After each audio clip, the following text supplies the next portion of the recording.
بسم اللہ الرحمن الرحیم۔ السلام علیکم ورحمۃ اللہ وبرکاتہ۔ ناظرین و سامعین محترم، پروگرام تعلیمات کے ساتھ آپ کا میزبان اعجاز احمد نیروی حاضر خدمت ہے۔ جیسا کہ آپ کے علم میں ہے کہ ہمارا یہ پروگرام تعلیمات اسلامی تعلیمات پر مشتمل ہوتا ہے۔ اس میں ہم قرآن و حدیث کی روشنی میں آپ کے پوچھے گئے سوالات اور آپ سے روزمرہ زندگی میں پیش آمدہ معاملات پر اس پر گفتگو کی جاتی ہے۔ ہمارے اس پروگرام میں فقہی مسائل ہوتے ہیں اور شریعت کی روشنی میں دیگر امور پر گفتگو ہوتی ہے، اور تاریخی واقعات پر بھی ہم ہمارے اس پروگرام میں بات کرتے ہیں۔ ہمارے پچھلے پروگرامز میں اولو العزم صحابہ کبار رضوان اللہ علیہم اجمعین کی زندگیوں کے حوالے سے گفتگو ہوئی، اور آج چونکہ محرم الحرام کا آغاز ہو چکا ہے، تو محرم اسلامک کیلنڈر کا فرسٹ منتھ ہے، پہلا مہینہ ہے، اور محرم کے ایام چونکہ اسلامی سال کا یہ پہلا مہینہ ہے، اس اعتبار سے ایک تو اس کی یہ پہچان ہے، اور دوسرا یہ کہ محرم کے مہینے کے بے شمار واقعات ہیں، لیکن ان میں سے ایک خاص واقعہ جو 10 محرم الحرام کو میدان کربلا میں ہوا، اور اس واقعہ کے حوالے سے اس مہینے کو امت مسلمہ میں بڑے کرب اور درد انگیز صورتحال میں واقعات کو سنا جاتا ہے، اور اس حوالے سے اہل بیت اطہار اور بالخصوص نواسۂ رسول سید الشہداء امام علی مقام امام حسین رضی اللہ تعالیٰ عنہ کی بارگاہ میں خراج عقیدت پیش کیا جاتا ہے، اور ان کے ساتھ جتنے بھی وہ نفوسائے قدسیہ جو اللہ کے دین کی خاطر اپنی جانیں قربان کر چکے، ان سب کو کی بارگاہ میں بھی خراج عقیدت پیش کیا جاتا ہے۔ اللہ تبارک و تعالی نے ارشاد فرمایا، قل لا اسألکم علیہ اجرا الا المودۃ فی القربى۔ اللہ پاک ارشاد فرماتا ہے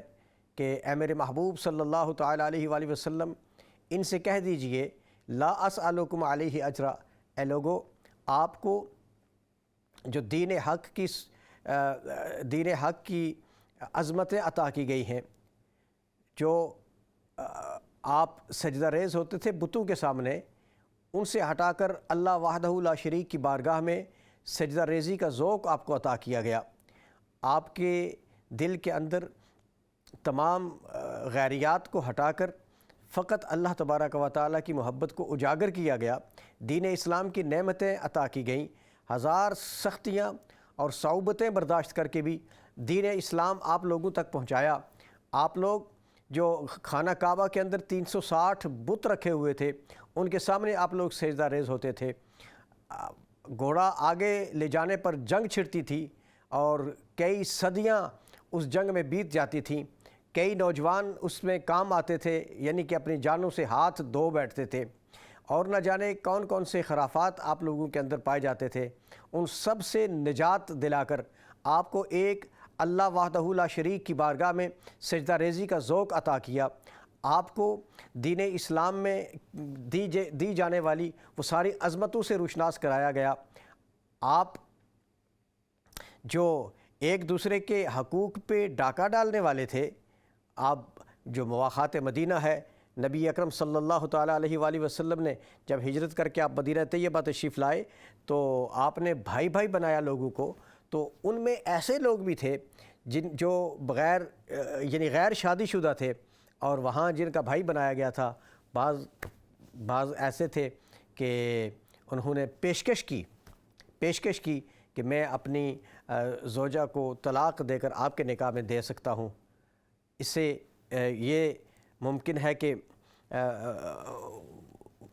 بعض کہتے ہیں کہ یہ ہوا نہیں تھا، اور بعض کے نزدیک یہ ہے کہ انہوں نے پیشکش ضرور کی تھی۔ ہمارے ساتھ ایک کالر ہے، ایک کال سنتے ہیں اور اس کے بعد انشاءاللہ آگے چلتے ہیں۔ السلام علیکم ورحمۃ اللہ وبرکاتہ۔ وعلیکم السلام ورحمۃ اللہ وبرکاتہ۔ حضور کیا حال ہے؟ خیریت ہے؟ جی ماشاءاللہ، بہت بہت اللہ کا احسان۔ جناب آپ ٹھیک ہیں، خیریت سے ہیں؟ بالکل خیریت۔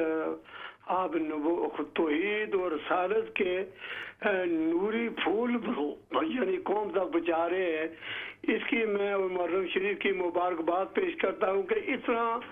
تاریخ معافی اجازت تاریخ اسلام میں جو سب سے بڑا اللہ کے رسول کی اولاد نے اللہ کے رسول کے دین کے لیے جو ٹائم وقف کیا، جو کارنامہ پیش کیا، میں اس پر امت مسلمہ کو اس عظیم نعمت کی مبارکباد پیش کرتا ہوں۔ اللہ اس کی ہمیں ہمارے سینے اس واقعے کی وجہ سے ہمارے سینے اللہ ایمان نبوت سے روشن فرمائے۔ تو دو تین سوال ہیں۔ جی ماشاءاللہ محمد حضور خان صاحب۔ پہلا سوال یہ ہے کہ سیدنا امام حسین رضی اللہ تعالیٰ ایک مقام پر تھے تو آواز آئی کہ ہم بڑا عجیب واقعہ دیکھ رہے ہیں کہ ایک شخص کو موت سامنے نظر آ رہی ہے۔ وہ یہ واقعہ سب سننے والوں نے سنا کہ وہ اپنا سفر واپس نہیں کر رہا، موت کی منہ کی طرف جا رہا، لیکن اس کے لیے بہت آوازیں دے رہی ہے، لیکن اس کے قدم مبارک استقامت سے ٹر رہے ہیں۔ یہ انسانیت کے اعلیٰ مقام پر جانے والی شخصیت ہے، اس کا بیان فرمائیں۔ دوسرا، سیدنا امام حسین رضی اللہ تعالیٰ عنہ کے قافلے میں جو لوگ ملتے رہے ان کو آپ کہتے رہے کہ آپ واپس ہو جائیں، میری طرف سے آپ کی قربانی اللہ کے رسول کی پاک بارگاہ میں یہ قبول اور مقبول ہو چکی ہے، اجازت ہے۔ لیکن ان خواتین و حضرات نے وہ رخصت کو نہ پسند کیا، بلکہ استقامت آپ کی سرپرستی میں استقامت پر یعنی اللہ نے ان لوگوں کو ٹھہرایا۔ اور دوسرا سوال یہ پوچھا کہ سیدنا فاروق اعظم کی شہادت جس وقت ہوئی، آپ کی شہادت ہونے سے پہلے کتنے اس واقعے میں کتنے مسلمان شہید ہوئے؟ کیونکہ ہم تو فاروق اعظم کا بھی سنتے رہے ہیں، لیکن سیدنا فاروق اعظم سے پہلے ان صفوں میں یا صفوں سے وہ آدمی جو نکل رہا تھا اس نے مسجد نبی شریف میں اور کتنے لوگوں کو شہید کیا۔ ماشاءاللہ جناب محمد خان صاحب بریڈ فٹ سے آپ نے کال کی ہے اور آپ نے کچھ سوالات بھی پیش کیے ہیں، اور ان میں سے ایک تو یہ تھا کہ بہت سارے لوگ قافلہ امام عالی مقام میں شریک ہوتے تھے، آپ لوگوں کو واپس کرتے تھے۔ تو چونکہ آپ کا سوال آ گیا ہے تو میں اس کو سوال کو تھوڑا سا لے لیتا ہوں پہلے۔ تو چونکہ حضرت امام علی مقام امام حسین رضی اللہ تعالیٰ عنہ جب مدینہ طیبہ سے آپ چلے تھے تو چونکہ آپ کسی جنگ کرنے کی غرض سے یا لڑائی لڑنے کی غرض سے بالکل آپ گھر سے نہیں نکلے تھے، بلکہ جب آپ پر دباؤ بڑھ جاتا ہے کہ آپ بیعت قبول کریں تو آپ کا ایک جو نظریہ تھا، آپ کا ویژن اور نظریہ یہ تھا کہ آپ یہ چاہتے تھے کہ یہ شخص جو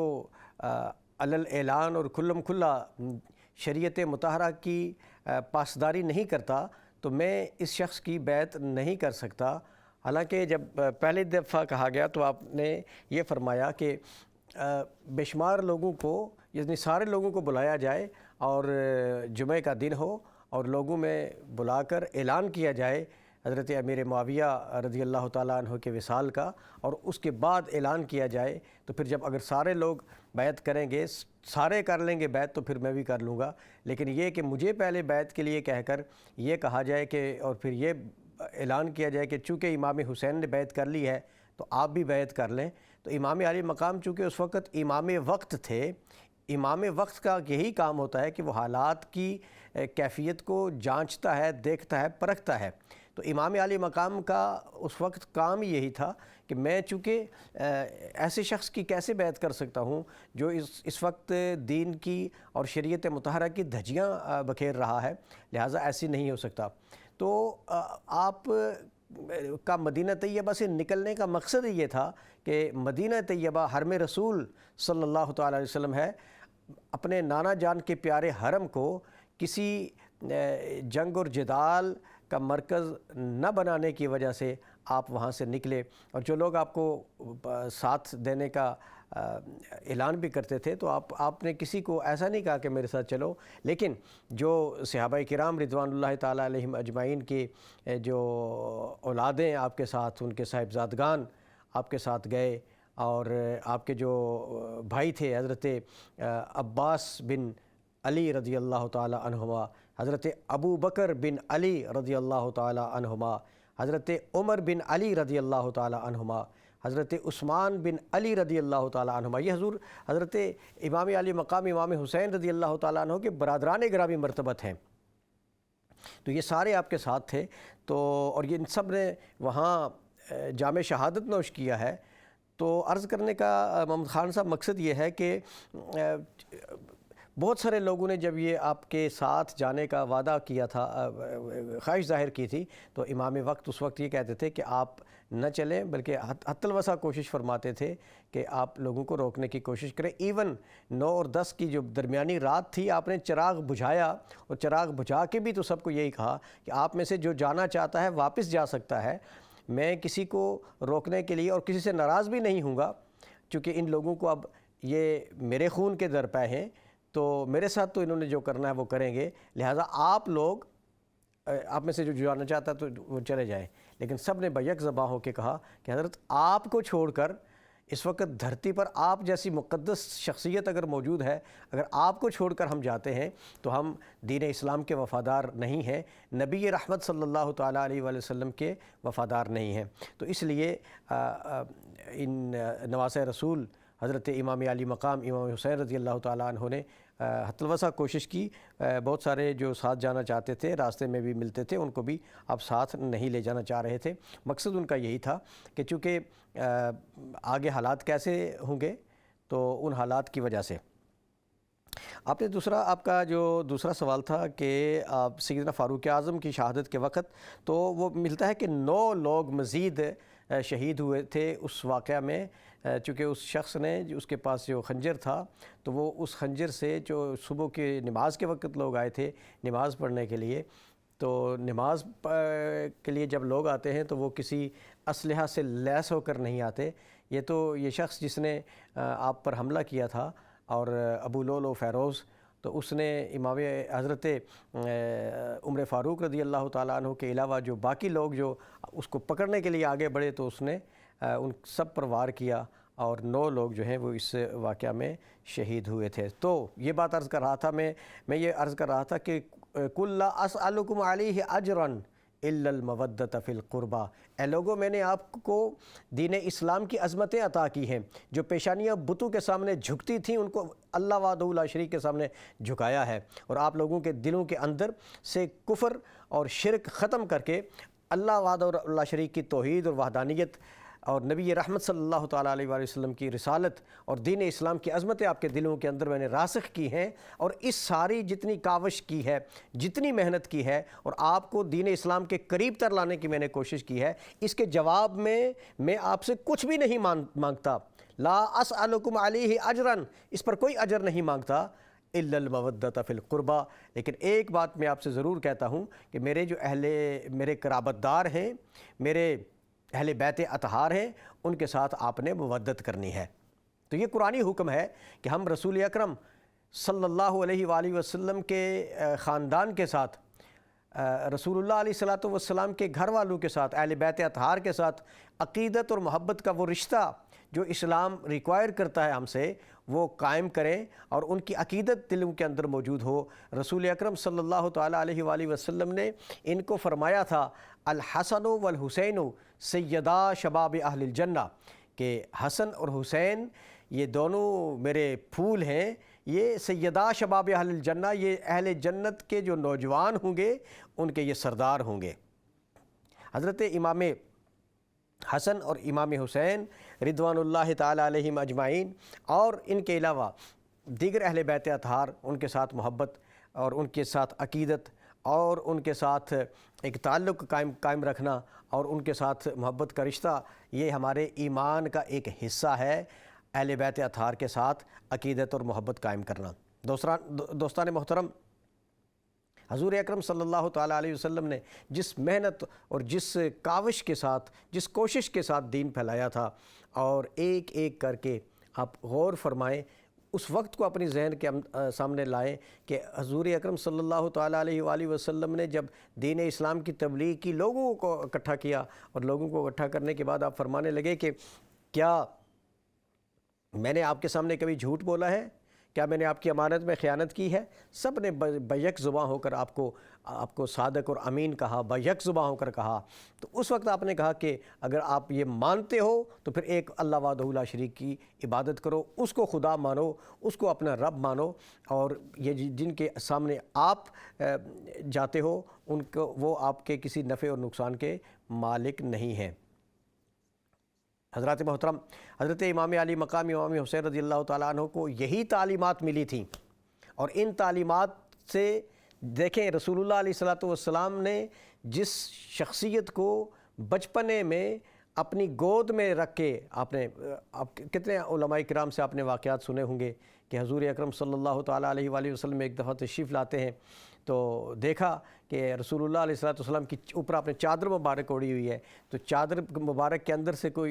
کچھ حرکت کر رہا ہے، تو صحابہ نے عرض کی یا رسول اللہ صلی اللہ تعالیٰ علیہ وسلم آپ کی چادر کے اندر یہ ذرا فرمائیں یہ کیا ہے؟ آقا کونین علیہ السلام اپنی چادر مبارک اتارتے ہیں تو ایک پہلو میں ایک طرف امام حسن آپ کے سینہ مبارک کے ساتھ چمٹے ہوئے ہیں، اور دوسری طرف حضرت امام حسین رضی اللہ تعالیٰ عنہ آپ کے سینہ اقدس کے ساتھ آپ چمٹے ہوئے ہیں۔ رسول اللہ علیہ السلام کا اتنا پیار تھا اپنے نواسوں کے ساتھ، وہ آپ کو بوسہ لیا کرتے، چوما کرتے، اور اس کے بعد فرمایا کرتے یہ میرے پیارے، یہ میرے بچے ہیں، یہ میری بیٹی فاطمہ کے بیٹے ہیں، اور اس طرح کے پیار کے اظہار نبی رحمت صلی اللہ علیہ وسلم فرماتے ہیں۔ تو حضرات محترم، جس وقت آپ کو پتہ ہے کہ دین اسلام کے ساتھ تو شروع سے ہی ایسے واقعات رونما رہے، چاہے وہ دور نبی اکرم صلی اللہ تعالیٰ علیہ وآلہ وسلم ہو، یا دور صحابہ کرام رضوان اللہ تعالیٰ علیہ مجمعین ہو، یا جب خلافت راشدہ کا اختتام ہوتا ہے، سیدنا امام حسن رضی اللہ تعالیٰ عنہ کی 6 ماہ کی خلافت اگر اس میں شامل کر کے 30 سالہ جو دور خلافت کا اختتام ہوتا ہے، تو اس کے بعد پھر جو مسلمانوں کے اندر جو خلفشاریاں تھیں اس کے بعد کی پیدا ہونے والی، اور جس طرح ایک شورش بپا ہو چکی تھی، اس کا مقصد فقط ایک تھا جو آج بھی مسلمان اسی طرف لگے ہوئے ہیں، اور وہ یہی ہے کہ اغیار نے مسلمانوں کے اندر اس طرح کی فتنہ انگیزیاں پیدا کیں، شرانگیزیاں پیدا کیں، جس کی وجہ سے مسلمانوں کے اندر انتشار اور افتراق کی صورتحال پیدا ہوئی۔ شروع میں ہی اس طرح کہا جانے لگا کہ خلافت فلاں کا حق ہے، فلاں اس پر غاصب ہے، اور جب اس طرح کی باتیں شروع ہوئیں تو پھر کچھ لوگ ادھر سے پیدا ہوئے، کچھ ادھر سے آئے، کچھ ادھر سے آئے، کرتے کراتے حالات ایسے رونما ہوئے۔ حضرت امام علی مقام امام حسن رضی اللہ تعالیٰ عنہ، آپ نے جس وقت حضرت علی کرم اللہ تعالیٰ وجہ الکریم کی شہادت کے بعد حضرت امام حسن رضی اللہ تعالیٰ عنہ نے زمام حکومت سنبھالا، تو امام حسن رضی اللہ تعالیٰ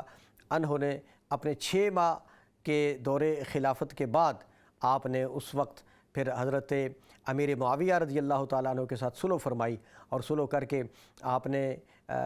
بہت بڑا جو ایک فتنہ تھا اس فتنے کا اختتام کیا۔ اور یہ اگر حضرت امام حسن رضی اللہ تعالیٰ عنہ کی سوچ کو لے کر آگے بڑھا جائے تو امام حسن رضی اللہ تعالیٰ عنہ نے اس وقت یہ ایک سوچ دی تھی امت مسلمہ کو، وہ سوچ یہ تھی کہ اتفاق اور اتحاد کے لیے آپ کو بڑی سے بڑی قربانی دینی پڑے گی، اور یہی اتفاق اور اتحاد امت مسلمہ کے لیے کامیابی کا زینہ بن سکتا ہے، جو انفارچونیٹلی آج امت مسلمہ اس دور سے لے کر آج تک، بلکہ حضرت سیدنا عثمان غنی رضی اللہ تعالیٰ عنہ کو جب شہید کیا جانے لگا تو آپ نے اپنے خطاب میں فرمایا تھا، مسلمانوں اگر آج تم مجھے شہید کر بھی لوگے، یاد رکھنا قیامت تک آپ اکٹھے نہیں ہو پاؤ گے، اس لیے کہ آپ ظلماً شہید کرنے کے درپے ہو۔ میں نے جس مسجد نبوی کے لیے زمین خرید کر میں نے اس میں شامل کیا تھا، آج میں اس کے اندر نماز نہیں پڑھ سکتا، اور جو پانی کا چشمہ میں نے لے کر، پانی کا کنواں لے کر میں نے وقف کیا تھا لوگوں کے لیے، آج اس سے میرے لیے 2 گھونٹ پانی میسر نہیں ہے۔ تو یاد رکھو، آج مجھے تم لوگ شہید تو کر لو گے، لیکن آپ قیامت تک متحد اور منظم نہیں ہو سکو گے۔ آج اس وقت سے لے کر آج تک امت مسلمہ انتشار اور افتراق کا شکار ہے، اس کے باوجود کہ کائنات میں اس سے بہتر دین کوئی نہیں ہے، جس دین کے اندر ایک چڑیا، ایک جو حشرات الارض کیڑا ہے، اس کا، پرندے کا، ہر ایک کے حقوق جو دین دیتا ہو، پڑوسی کے حق، آپ کے معاشرے میں رہنے والے جو معاشرتی معاملات میں پسے ہوئے لوگ ہیں ان سب کے حقوق دینے والا دین، اور جو جانوروں کے حقوق دینے والا دین، درختوں کے حقوق دینے والا دین، اس دین کے مقابلے میں اور کون سا دین ہو سکتا ہے؟ تو دوستان محترم، جو دین ہر ایک کو اس کا حق دے رہا ہے، آج اس کے ماننے والے اتنی پریشانیوں کا شکار کیوں ہیں؟ وہ اسی لیے ہیں کہ امت مسلمہ انتشار کا شکار ہو گئی ہے، باہم اتفاق نہیں رہا۔ اور میں یہ عرض کر رہا تھا کہ شروع سے ہی حضرت امام علی مقام امام حسین رضی اللہ تعالیٰ عنہ آپ کے اس واقعہ سے پہلے حضرت امام حسن کے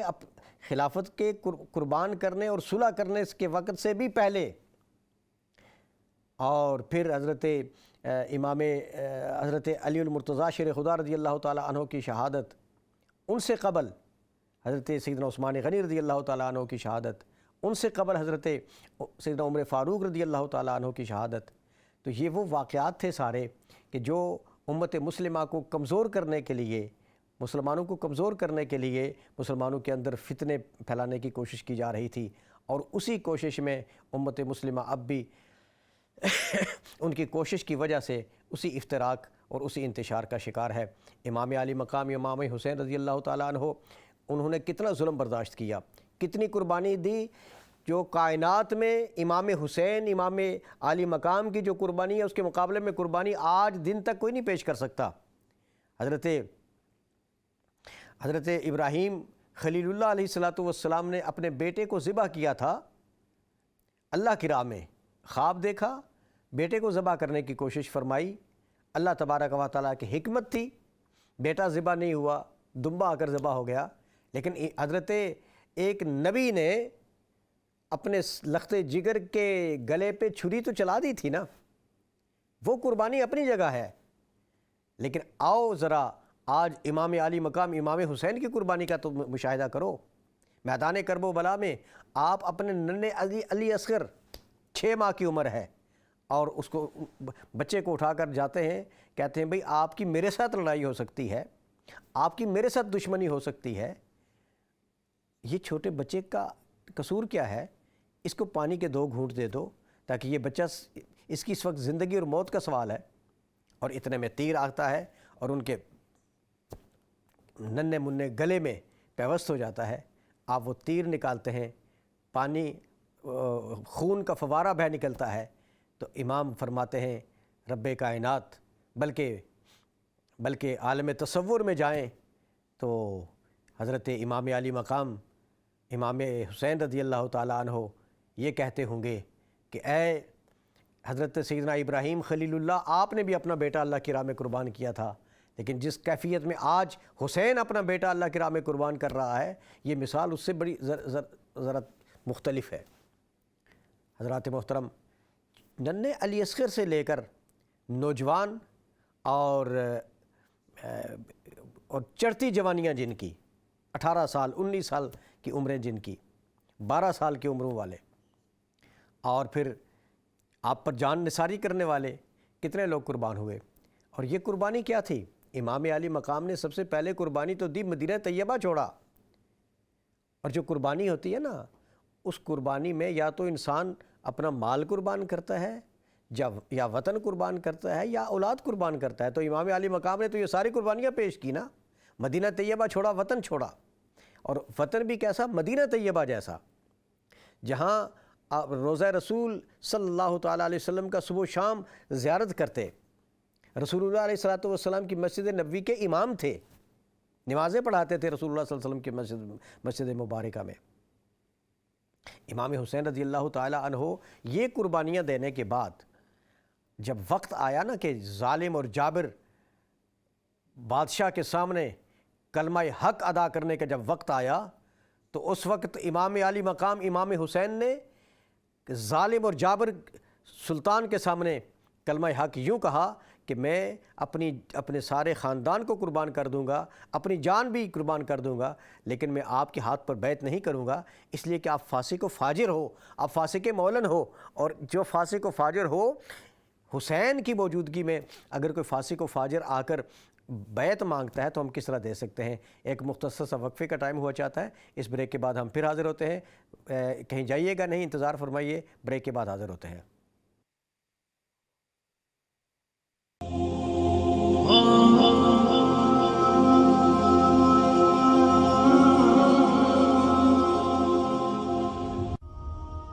ویلکم بیک۔ اور آج ہم پروگرام تعلیمات میں گفتگو کر رہے ہیں سید الشہداء امام علی مقام امام حسین رضی اللہ تعالیٰ عنہ کی قربانی، واقعہ کربلا میں امت مسلمہ کے لیے سبق اور درس کیا ہے۔ امت مسلمہ کے لیے امام علی مقام کی زندگی میں جو اسباق ہمیں ملتے ہیں، چونکہ اگر ہم واقعہ کربلا بیان کریں اس کے لیے کافی وقت کی ضرورت ہے۔ واقعہ کربلا بیان کرنے کا وقت ہے نہیں، ہمارے دیگر پروگرامز اس حوالے سے ہو رہے ہیں اور آپ ان میں کربلا کے واقعہ کو سن رہے ہیں۔ لیکن میں جو عرض کرنا چاہ رہا ہوں اس مختصر سے وقت میں، وہ یہ کہ امام علی مقام امام حسین رضی اللہ تعالیٰ عنہ نے جو قربانی پیش کی، اور قربانی کیا تھی کہ آپ اپنے وطن کو چھوڑا، پھر آپ اپنی اولاد کو، اپنے گھر والوں کو، سب کو لے کر جب آپ چلے، آپ وہاں سے چل کر مکہ مکرمہ آئے۔ مکہ میں آ کر مدینہ طیبہ سے ہجرت فرمائی تو مکہ آئے، مکہ مکرمہ میں آئے، عمرہ ادا فرمایا، اور پھر اس کے بعد آپ نے پھر آگے کا سفر شروع فرمایا تو کوفہ کی طرف گئے۔ چونکہ کوفہ کی طرف سے بے شمار خطوط آپ کو آ رہے تھے، تو آپ کا ہجرت کرنا، حرمین طیبین کو چھوڑنا، یہ کوئی عام سی بات نہیں ہے۔ جنہوں نے اپنی زندگی، ہم اپنے ملک اور اپنے علاقے میں جہاں ہم پیدا ہوتے ہیں وہاں کے بارے میں ہمارے اندر کیسی کیفیات ہوتی ہیں، جب ہم جاتے ہیں اپنے آبائی گاؤں میں، اپنے علاقے میں، تو وہاں کے در و دیوار ہمیں پیارے ہوتے ہیں، وہاں کے پتھر اور درخت اور وہاں کے گھر اور وہاں کے مکانات، ہر ایک چیز کے ساتھ ہمیں پیار ہوتا ہے۔ چونکہ بچپن میں آنکھ کھولی تو اسی علاقے کو دیکھا، تو جس شخصیت نے بچپن میں آنکھ کھولی تو مدینہ طیبہ کو اپنی آنکھوں میں بسایا، اور مدینہ طیبہ کو حضرت امام علی مقام امام حسین رضی اللہ تعالیٰ عنہ نے پھر اپنی ساری زندگی وہیں گزاری۔ اور پھر ساری زندگی گزارنے کے بعد امام علی مقام جب مدینہ طیبہ کو چھوڑ رہے ہوں گے تو کیفیت کیا ہوگی؟ آپ نے وہاں مدینہ طیبہ کو چھوڑا، پھر حرم مکہ میں آئے، اور وہاں اس کو بھی چھوڑ کر پھر جب آپ کوفہ کی طرف آپ کی روانگی ہوئی تو معاف کیجیے، کوفہ کی طرف روانگی ہوئی۔ حالانکہ بہت سارے آپ کو عرض کر رہے تھے کہ آپ تشریف نہ لے جائیں، حالات اچھے نہیں ہوں گے، لیکن اس کے باوجود امام علی مقام نے، کیونکہ آپ اپنے ارادہ مصمم کر چکے تھے کہ وہ شخص جو اہلیت نہیں رکھتا، اس میں ہمارے لیے بھی درس اور سبق ہے کہ کیا ہم اپنی وابستگیاں، اس کو اس دور میں تو بیعت کرنا کہتے تھے، اس دور میں ووٹ دینا ہوتا ہے، تو کیا ہم کسی کو کس ساتھ ہم وابستگی کر رہے ہیں، ووٹ دے رہے ہیں، جس کے ساتھ اپنا ضمیر ملا رہے ہیں، کیا وہ شخص اس کی ذاتی کیفیات کیا ہیں؟ امام علی مقام کی زندگی کا سب سے پہلا درس اور سبق جو ہم نے حاصل کرنا ہے وہ یہ کہ جس وقت ہم کسی کا ساتھ دینے کا وقت آتا ہے،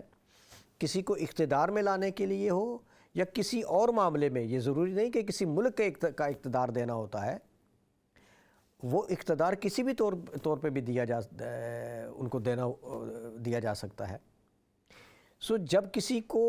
اپنی ایفیلیشنز کسی کے ساتھ بڑھانی ہے یا کسی کے ساتھ اپنی وفاداری کا عہد و پیماں کرنا ہے، تو اس کے اندر ہم نے دیکھنا ہے کہ وہ صلاحیتیں موجود ہیں جن کا وہ دعویٰ کرتا ہے، یا وہ صلاحیتیں نہیں ہیں۔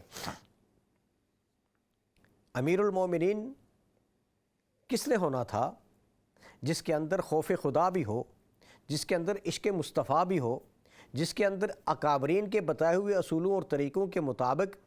فیصلہ کرنے کی قوت بھی موجود ہو۔ لیکن جو شخص نمازوں کا خیال نہ رکھے، جو ایلیگیشنز تھے اس پر، اور جو شخص ہر وقت شکار کا دل دادا ہو، امور سلطنت کو پس پش ڈال رہا ہو، اور شریعت مطہرہ کی دھجیاں بکھیرنے والا ہو، ایسے شخص کے ہاتھ میں امام علی مقام اپنا ہاتھ نہیں دے سکتے۔ تو سب سے پہلا امام عالی مقام کی زندگی سے ہمیں جو درس اور سبق ملتا ہے کہ آپ نے جتنی قربانیاں پیش فرمائیں، اب ان قربانیوں کا تذکرہ اب آپ غور فرمائیں کہ چھوٹے علی اصغر رضی اللہ تعالیٰ عنہ، ان کی بات تو میں نے آپ کی خدمت میں عرض کی۔ نوجوان علی اکبر کا واقعہ دیکھیں، اپنے بچے، اپنے بھائی بھتیجے، ایک حضرت امام زین العابدین رضی اللہ تعالیٰ عنہ کو چھوڑ کر ان کے علاوہ باقی تمام کی قربانی ہو گئی، سارے اللہ کی راہ میں قربان ہو گئے۔ وہ کس لیے قربان ہوئے تھے؟ اگر تو وہ انہیں حکومت چاہیے ہوتی تو آپ کو تو 4 صوبوں کی گورنری کے لیے کہا گیا تھا، چاروں میں سے کسی کو پسند کر لیں، مکہ کے گورنر بن جائے، مدینہ کے گورنر بن جائے، اور جو ہمارے صوبے ہیں ان میں سے کسی کے آپ گورنر بن جائیں۔ آپ کو جتنا مال چاہیے آپ کو مال پیش کر دیا جائے گا، آپ کو جو چاہیے جس طرح کا بھی آپ کی ڈیمانڈ ہوگی وہ ڈیمانڈ پوری کر لی جائے گی۔ آپ اپنا ووٹ ہمیں دے دیں، آپ ہمارے ہاتھ میں بیعت کر لیں۔ لیکن امام وقت نے اس وقت یہ کہا کہ آج اگر میں لالچ میں آ جاؤں، آج اگر میں گورنری قبول کر لوں، آج اگر مال و دولت لے لوں اور آپ اپنا ہاتھ تمہارے ہاتھ میں دے کر میں بھی تمہارا ساتھی بن جاؤں، تو اس کا مطلب یہ ہے کہ رسول اللہ علیہ السلام نے جو تربیت فرمائی تھی، علی المرتضیٰ شیر خدا نے جو تربیت فرمائی تھی رضی اللہ تعالیٰ عنہ، سیدۃ نساء العالمین فاطمہ زہرا رضی اللہ تعالیٰ عنہ نے جو تربیت فرمائی تھی، وہ تربیت یہ تو نہیں تھی کہ میں کسی فاسق و فاجر کے ساتھ اتحاد کر لوں اور فاسق و فاجر کو اپنا ووٹ دے دوں، یا اس کے ساتھ اس کی طاقت اور اس کی قوت بننا، اس کی قوت میں بن سکوں۔ ایسے نہیں ہو سکتا۔ قربانی ہو جائے گی، بچے قربان ہو جائیں گے، وطن قربان ہو جائے گا، بھوک اور پیاس کی شدت ہمیں نڈال کر ڈالے گی، میری اپنی قربانی بھی ہو جائے گی، لیکن کیا ہے، ہم حق پر تو کھڑے ہوں گے نا۔ کل قیامت کے دن نانا جان کے سامنے جب پیش کیے جائیں گے تو نانا جان کے سامنے تو ہم یہی پیش کریں گے کہ نانا جان آپ کے دین کی خاطر سب کچھ لوٹا دیا تھا۔ ہم نے سوچنا ہے کہ ہم اللہ کے دین کی خاطر ہم کتنا کچھ لٹا رہے ہیں۔ اس وقت کا تقاضا تھا، اس وقت ان سے جو کچھ مانگا گیا تھا وہ انہوں نے پیش فرمایا۔ ہم سے ہمارا دین ہم سے آج کیا ڈیمانڈ کر رہا ہے، ہم سے آج کیا مانگ رہا ہے، کیا ہم وہ پیش کر سکتے ہیں؟ اگر ہم غور کریں کہ ہمارا دین ہم سے اگر تقاضا کرتا ہے کہ 5 وقت کی نماز پڑھ لیں، تو ہمارے تو نہ جانے کتنی کیسی چیزیں ہمارے درمیان حائل ہو جاتی ہیں۔ ہماری میٹنگز چل رہی ہوتی ہیں، ہم میٹنگ ضائع نہیں کرنا چاہتے، ہم سفر پر ہوتے ہیں تو ہم اپنے سفر کی وجہ سے اپنی نماز کو قربان کر رہے ہوتے ہیں۔ دین کا تقاضا یہی ہے نا کہ حی علی الصلاۃ حی علی الفلاح، آؤ نماز کی طرف، آؤ فلاح کی طرف۔ فلاح نماز میں تو امام علی مقام نے تو اس وقت بھی سجدہ کر کے تو یہی بتا دیا تھا نا کہ اگر امام کا وتیرہ دیکھنا ہے تو وہ یہ ہے کہ میں اس وقت بھی اللہ کی بارگاہ میں اپنا سر سجدے میں رکھوں گا، بے شک یہی مجھے قربان کر دیا جائے، لیکن اس سجدے کو جو سجدہ تمہیں باقی سارے سجدوں سے نجات دے دیتا ہے، ایک سجدہ جو احکم الحاکمین کے سامنے کرو گے وہ باقی سارے سجدوں سے تمہیں نجات دیتا ہے، تو وہ سجدہ اسے گراں میں نہیں سمجھوں گا۔ تو آج ہماری کیفیت کیا ہوتی ہے؟ میں نے عرض کیا میٹنگز چل رہی ہیں، نماز جا رہی ہے، ہم تجارت میں ہیں، بزنس میں ہیں، اپنی تجارت اور بزنس کی وجہ سے ہماری نماز جا رہی ہوتی ہے، ہم کوئی کسی اور کام میں لگے ہوئے ہیں، اب اس کام میں اتنے مگن اور منہمک ہو چکے ہیں کہ ہماری نماز جا رہی ہے، ہمیں پتہ نہیں چلتا۔ امام علی مقام نے ہمیں جو درس اور سبق دیا ہے کہ آپ کو جو مرضی ہو جائے، اللہ احکم الحاکمین کی بارگاہ میں سجدہ ریز ہونا، یہ سبق اور درس ہے امام علی مقام کا۔ پہلا تو یہ کہ آپ نے کسی ایسے کے ساتھ وفا نہیں نبھانی ہے، وفا کا عہد نہیں کرنا ہے جو اس کے اہل نہیں ہے، جو اس کے قابل نہیں ہے۔ پہلا تو یہ ہے، اور دوسرا یہ کہ جب وقت آئے دین کے لیے قربانی کا تو پیچھے نہیں ہٹنا۔ تو وقت جب آتا ہے نا دین کے لیے قربانی کا، تو میں نے اس کے لیے سب سے پہلی بات یہی کہ عرض کیا آپ سے کہ ہم سوئے ہوئے ہوتے ہیں، اب ہر ایک کے پاس موبائل فون موجود ہے، ہم اپنے موبائل فونز پر اپنا وہ الارم لگا سکتے ہیں جو ہمیں جگائے اگر ہم نیند میں ہیں تو نیند میں ہونے کی اب کسی کے پاس یہ دلیل نہیں رہی کہ میں سویا ہوا تھا اور نماز کے لیے نہیں اٹھ سکا ہوں، چونکہ اب تو جگانے کے لیے کوئی مسئلہ نہیں ہے۔ اس کے بعد نہ جانے اور کیا کیا خرافات ہوتے ہیں جن کے کوئی ایسے کھیل تماشا لگا ہوا ہے، کوئی ڈرامہ لگا ہوا ہے، کچھ اور لگا ہوا ہے، ہم اس میں بیزی ہو جاتے ہیں اور نمازیں ہماری رہ جاتی ہیں۔ تو امام علی مقام نے قربانی ہر چیز کی پیش کی تھی۔ آج 10 محرم الحرام کو چاولوں کی دیگ پکا کر تو وہ کھا کے تو محبت امام علی مقام امام حسین کے ساتھ اس کا اظہار کر دینا یہ نہیں ہے۔ امام علی مقام کے ساتھ اگر محبت ہے تو پھر ان کے اسوہ حسنہ پر عمل کرنا ہوگا، ان کے بتائے ہوئے طریقوں پر عمل کرنا ہوگا۔ انہوں نے جو ایک مثال قائم کر دی ہے نا دین کے لیے اپنی قربانی کی، اس پر عمل کرنا ہوگا۔ اور وہ قربانی کی مثال کیا تھی؟ وہ یہی تھی کہ اس وقت جب نماز کا وقت آیا تو امام علی مقام نے اپنا سر سجدے میں رکھا۔ دوستان محترم، امام علی مقام نے قربانی پیش کی مال کی، آپ نے اپنی اولاد قربان کر دی۔ آج جب ہمیں دین پر قربانی کے لیے مال کے اعتبار سے وقت آتا ہے تو ہمیں نہ جانے کون کون سی چیزیں ہمارے ذہن میں آ جاتی ہیں، اور پھر شیطان ہمیں اس پر خرچ کرنے کے لیے رکاوٹ بن جاتا ہے، اور وہ شیطان بڑے سہانے خواب، بڑی ایسی چیزیں ہمارے ذہن میں ڈالتا ہے۔ کسی مسجد کے لیے کچھ دینا ہو، کسی غریب اور یتیم کی کہ سر پہ دستِ شفقت رکھنا ہو، اب بھی اس دور میں بھی ایسے لوگ موجود ہیں جنہیں ایک وقت کا کھانا میسر ہے اور دوسرے وقت کا کھانا میسر نہیں ہے۔ ہم کتنی غرباء کی دلجوئی کرتے ہیں، کتنی ایفرٹس، کتنی کوشش کرتے ہیں۔ مساجد کی تعمیر کا سلسلہ ہو، مدارس کے ہوں، ہاسپٹلز بن رہے ہوں، اور جو فلاحی کام ہیں ان میں ماشاءاللہ اللہ تبارک و تعالیٰ نے بڑے بڑے دل دیے ہیں۔ بہت سارے لوگوں کو اللہ تعالیٰ نے مال بھی عطا فرمایا ہے، دل بھی عطا فرمایا ہے، اور بہت سارے ایسے ہوتے ہیں کہ ایک لطیفہ یاد آیا کہ ایک شخص بازار گیا کچھ لینے کے لیے، تو ایک نوٹ اپنے ہاتھ میں لے کر جا رہا تھا تو پسینہ آ گیا۔ اس نے دیکھا کہ پسینہ ہے تو نوٹ گیلا ہو گیا ہے، تو وہ اس کو چوم کے کہتا ہے فکر کیوں کرتا ہے تو، میں تجھے خرچ نہیں کرتا، نہ رو، یہ جو تیرے آنسو ہیں مجھے دیکھے نہیں جاتے۔ اس کو صاف کر کے پھر جیب میں ڈال دیا۔ تو جب قربانی کا وقت آتا ہے تو مال و دولت اللہ کی راہ میں قربان کرنا، یہ حضرت امام علی مقام امام حسین کا مشن ہے، اور حسینی مشن یہی ہے کہ نماز کا وقت ہو تو ہم نماز پڑھیں، ہمیں کوئی قربانی دینے کا وقت آئے تو ہم قربانی سے دریغ نہ کریں، ہم آگے بڑھیں۔ آج امام علی مقام اگر اپنی قربانی پیش نہ کرتے تو جو دین کی خاطر، اسلام کی خاطر اپنی جانیں قربان کرتے ہیں، انہیں سبق اور درس کہاں سے ملتا؟ اور وہ یہ جان قربان کرنے کا مقصد کیا ہوتا ہے؟ یہ مقصد یہی ہوتا ہے کہ ہم اچھائی کو فروغ دیں، دنیا میں اچھائی پھیلے۔ یہ جتنی برائیاں ہیں جن کو ختم کرنے کے لیے رسول اللہ علیہ السلام تشریف لائے تھے، کسی مستحق کو اس کا حق نہ ملے،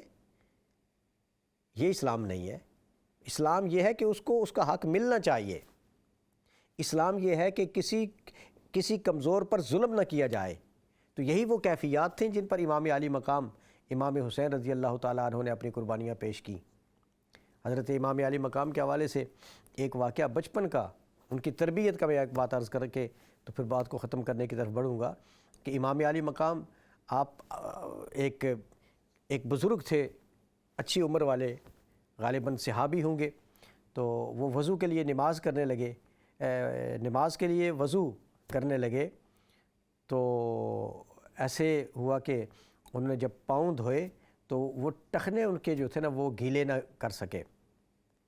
وہ رہ گئے ان سے، یعنی پاؤں ایسے دھوئے کہ ان کے ٹخنے خشک رہ گئے۔ تو امام علی مقام امام حسین بچے ہیں اور اس چھوٹی عمر میں کہنے لگے کہ میں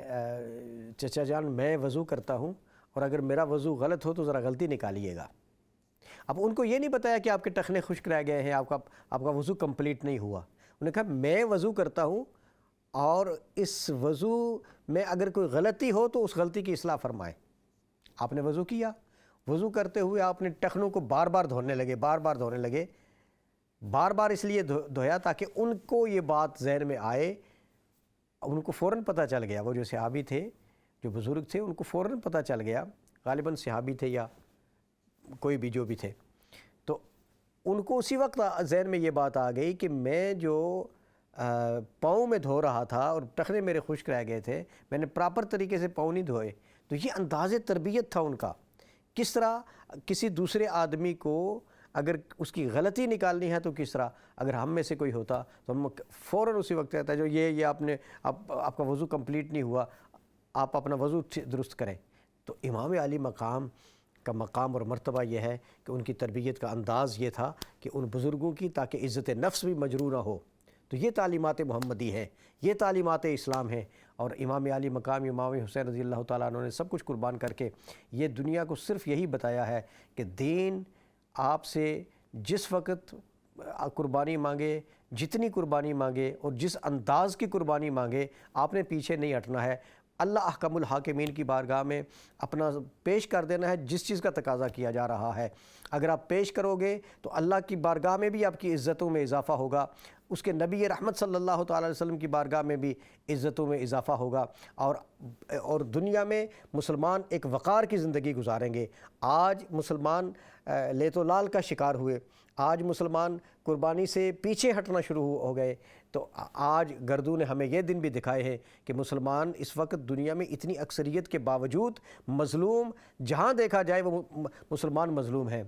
کسی بھی ملک کی آپ مثال لے لیں، کسی بھی علاقے کی اور خطے کی مثال لے لیں، وہاں مسلمان مظلوم ہیں۔ کیوں مظلوم ہیں؟ اس لیے کہ ان کے اندر اسلام کی وہ عظمت ہے جن کو اجاگر کرنے کے لیے امام حسین، امام علی مقام نے اپنی قربانی پیش کی تھی، ہم نے ان کو فراموش کر دیا ہے۔ آج بھی اگر ہم حسینی مشن کے علمبردار ہیں، امام حسین کے نقش قدم پر چلنے کی کوشش کرتے ہیں، تو ہمیں ان چیزوں پر عمل کرنا پڑے گا جو اسلام کی اور شریعت مطہرہ کی کہ ہمارے لیے اصول ہیں۔ اللہ تبارک و تعالی ان کے مقام اور مرتبے کو بلندی عطا فرمائے، اور ان کے وسیلہ جلیلہ سے امت مسلمہ کو اللہ تبارک و تعالی کھویا ہوا وقار دوبارہ عطا فرمائے۔ یہ کھویا ہوا وقار اسی وقت ہم حاصل کر پائیں گے جب ہم شریعت مطہرہ کے اصولوں پہ پابندی کریں گے۔ اللہ تبارک و تعالی ہمارے اس عمل کو اپنی بارگاہ میں قبول فرمائے اور امت مسلمہ کا وقار دوبارہ بحال کرے۔ ہمارا پروگرام آپ نے کیسا پایا؟ انشاءاللہ العزیز آئندہ پروگرام میں نئے عنوان کے ساتھ آپ کی خدمت میں پھر حاضر ہوں گے۔ وما علیہ الا البلاغ المبین۔ السلام علیکم ورحمۃ اللہ وبرکاتہ۔